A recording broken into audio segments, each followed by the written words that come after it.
Our Across the Aisle segment tonight, the revelation that former FBI Director James Comey wrote a memo about his meeting with President Trump has Democrats in a frenzy.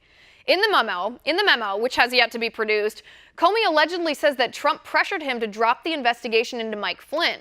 Democrats say this is an impeachable offense. But if what Trump did was so bad, then why did Comey wait until after he was fired to say something? With me now, Democratic strategist Joel Payne. Joel, good to see you. Always good to see you, Liz. Joel, let me just ask you that question. If this was so bad, if Comey truly believed this was an attempt by the president to obstruct justice, why did he wait until after he was fired to leak this through associates to the public?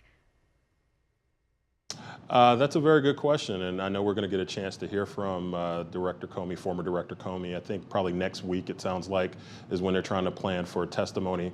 I'm sure he's got a good reason for that. I know he's got a career as a prosecutor and an investigator, and I imagine that when you're an investigator and you're building a case, you probably don't want to blow your cover. You don't want to let somebody know that you're trying to figure out what their angle is. So that's my guess, but again, as I like to say, my degree was in political science. It wasn't as an FBI investigator. Listen, Joel, I give you kudos because you're one of the only Democrats that I've seen on my program or any other program that I watch who's actually said, let's wait for the facts instead of calling for immediate impeachment and jumping to conclusions after hearing this report given by an unnamed, unverified source without any context in the rest of the memo. You're the first Democrat who's actually said, let's wait for the evidence. I really commend you for that. I agree. We don't know the truth here. It does seem to me that if James Comey truly thought that this was an attempt by Trump to obstruct justice, then the right thing for him to do would have been to notify Congress or notify the Department of Justice or quit. And he didn't do any of those three things.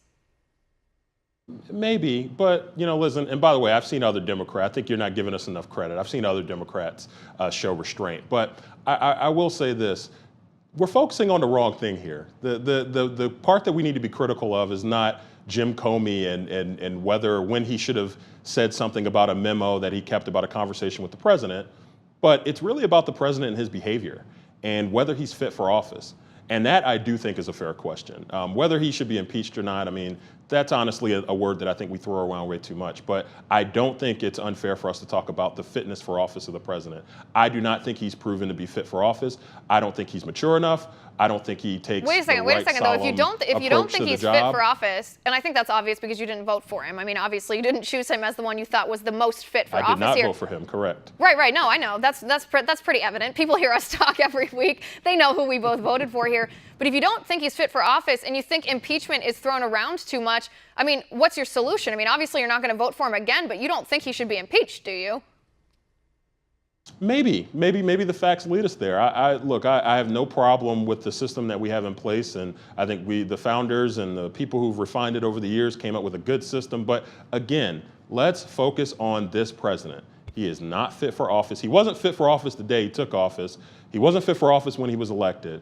The American people took a chance on President Trump, and hey, that's their prerogative. That's the prerogative of the voters. But he has done everything to prove the campaign narrative of the Clinton campaign and to prove the narrative of all the Republicans that he beat in the primary last year. He's proven us all right. No, I mean, I would have to disagree with that. I think for the most part, he's fulfilled campaign promises here materially, and you can correct me if I've missed something here, but materially, in these first 118 days, he hasn't done anything significantly different than any other Republican president would have done. Any other, I don't know how many, were there 12, 18 of them on that Republican primary stage last summer. His presidency, aside perhaps from his tweets and his some of his personality quirks, policy-wise, which is truly what impacts the American people, he hasn't done anything different. And I mean, Joel, has he done anything illegal? Otherwise, I don't know why we're even using the word impeachment.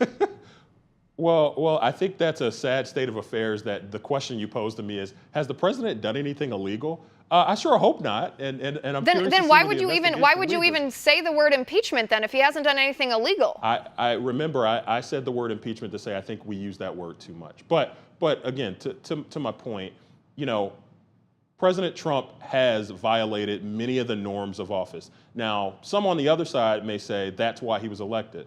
Okay, but if you're comfortable with your president insulting foreign leaders, if you're comfortable with your president naming an NSA who is making military decisions and giving military advice based on conflicts of interest in the private sector.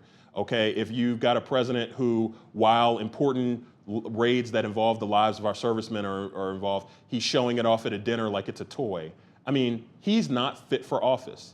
And he's pressured the FBI director into doing something that I think every one of us who kind of knows how quid pro quo works, we all know what he was trying to do. Wait a second, though. This is my other problem. This is my other problem, and I've been trying to understand the Democrats' mindset on this for the past 24 hours because, like I said in the beginning, they're in a frenzy here.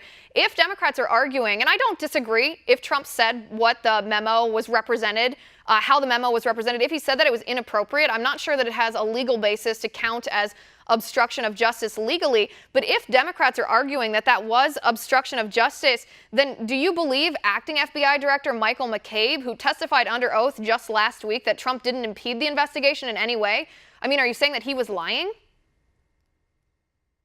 No, and again, look, I'm really not even talking about the specifics of, what he versus what McCabe said versus what Comey said. That's all going to get sorted out in hearing. Well, I think that's what you did just say. You said quid pro quo. You said, I think we all know what pressure President Trump put on James Comey. I mean, his deputy FBI director, who is now the acting FBI director, said that the investigation wasn't impeded. Can't really have it both ways. Listen, your viewers and you know how this works. Donald Trump asked Jeff Sessions and asked, or purportedly, again, this is all happening in real time, but purportedly asked Jeff Sessions and Mike Pence and others to leave the room and wanted to have a one-on-one conversation with the FBI director. The FBI director, who, by the way, before this was a man of unimpeachable character, who many Republicans, lauded and applauded, he said that the president put the squeeze on him and basically said, hey, let Flynn off the hook. We know what that is. And this is a president who does not understand that that's inappropriate. That's the part that actually concerns me more. If Comey felt that way, if he really felt that he was put in the position that Trump was trying to impede his investigation, he should have reported that. I mean, if that doesn't show he was an inept FBI director, I don't know what is, if that's what he truly believed. It is funny to me, though, to hear you say he's a man of unimpeachable character when it was just 6 months ago, around the election time, that Democrats were saying, I've lost my confidence in him. If Hillary Clinton were president, it would have been okay for her to fire him on day one of her presidency. The flipping and the flopping has got my mind in a whirl. Joel, it is always great to talk to you.